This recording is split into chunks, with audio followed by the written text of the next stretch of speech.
മനുഷ്യരൂപമെടുത്ത മാലാഖമാരാണ് പെൺമക്കൾ. 9-ാം വയസ്സിൽ മണ്ണിൽ നിന്നും വിണ്ണിലേക്ക് മറഞ്ഞ ഒരു മാലാഖയുടെ ഓർമ്മകൾ ഇന്നലെ മ്യൂണിക്കിലെ അലിയാൻസ് അരീന സ്റ്റേഡിയത്തിൽ അലയടിച്ചു. ഗാലറിയിൽ അവളുടെ ചിത്രം തെളിഞ്ഞപ്പോൾ ലൂയി എൻറിക്ക എന്ന 55-കാരനെ ഫുട്ബോൾ ലോകം ചേർത്ത് പിടിച്ചു. മനുഷ്യനാണ്, മാറ്റങ്ങളുണ്ടാവാം, മറവികളുണ്ടാവാം. പക്ഷേ 10 വർഷം മുമ്പുള്ള ബെർലിൻ ഒളിമ്പിക് സ്റ്റേഡിയത്തിലെ ആ മഞ്ഞുപെയ്ത രാത്രി PSG ആരാധകർ തങ്ങളുടെ ഓർമ്മയിൽ നിധി പോലെ സൂക്ഷിച്ചിരുന്നു. അന്ന് ഇറ്റാലിയൻ ക്ലബ്ബ് യുവന്റസിനെ തോൽപ്പിച്ച് Spanish club Barcelona UEFA champions league കിരീടം ചൂടിയപ്പോൾ ബാഴ്സയുടെ അമരത്ത് ലൂയി എൻറിക്ക എന്ന പരിശീലകൻ്റെ വിരലിൽ തൂങ്ങിയൊരു 6 വയസ്സുകാരി ഉണ്ടായിരുന്നു, സാന.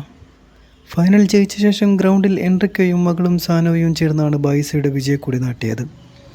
10 വർഷത്തിന് ശേഷം എൻറിക്ക ഒരിക്കൽ കൂടി ചാമ്പ്യൻസ് ലീഗ് കിരീടം ഉയർത്തിയപ്പോൾ അതാഘോഷിക്കാൻ സാന ഒപ്പമുണ്ടായിരുന്നില്ല. 2019-ൽ അർബുദ രോഗം അവളെ കവർന്നെടുത്തിരുന്നു. പക്ഷേ സാനയും എൻറിക്കയും ചേർന്ന ഗ്രൗണ്ടിൽ PSG കൊടിനാട്ടുന്ന പ്രതീകാത്മക ചിത്രം ഇന്നലെ മ്യൂണിക്കിലെ അലിയാൻസ് അരീന സ്റ്റേഡിയത്തിൽ ഉയർന്നു. തങ്ങളുടെ യുവേഫ ചാമ്പ്യൻസ് ലീഗ് കിരീടം സ്വപ്നം യാഥാർത്ഥ്യമാക്കിയ പ്രിയ പരിശീലകന് PSG ആരാധകർ കാത്തുവെച്ച സമ്മാനമായിരുന്നു അത്. ബാഴ്സ പരിശീലകനായിരുന്ന കാലത്ത് പ്രധാന മത്സരങ്ങളിലെല്ലാം മകൾ സാനയും ഒപ്പമുണ്ടായിരുന്നു. ബാഴ്സയുടെ ഭാഗ്യദേവതയായി ചുരുങ്ങി കാലം കൊണ്ട് സാന. 2015 ചാമ്പ്യൻസ് ലീഗിൽ യുവന്റസിനെ 3-1 തോൽപ്പിച്ച് ബാഴ്സ ട്രബിൾ തികച്ചതിന് പിന്നാലെ ബാഴ്സയുടെ കൊടി ഗ്രൗണ്ടിൽ കുത്തിവെച്ചു. ഫുട്ബോൾ ലോകത്ത് ഏറ്റവും അധികം ആഘോഷിക്കപ്പെട്ട ദേശീയ ടീമിൻ്റെ പരിശീലക സ്ഥാനം ഏറ്റെടുത്ത എൻറിക്ക 1 വർഷം തികയുന്നതിന് മുമ്പേ പ്രൊഫഷണൽ ഫുട്ബോളിൽ നിന്ന് അവധിയെടുത്തു. സനയുടെ അസുഖമായിരുന്നു കാരണം. പിന്നീട് തിരിച്ചെത്തിയ എൻറിക്കയ്ക്കൊപ്പം മകൾ സന ഉണ്ടായിരുന്നില്ല.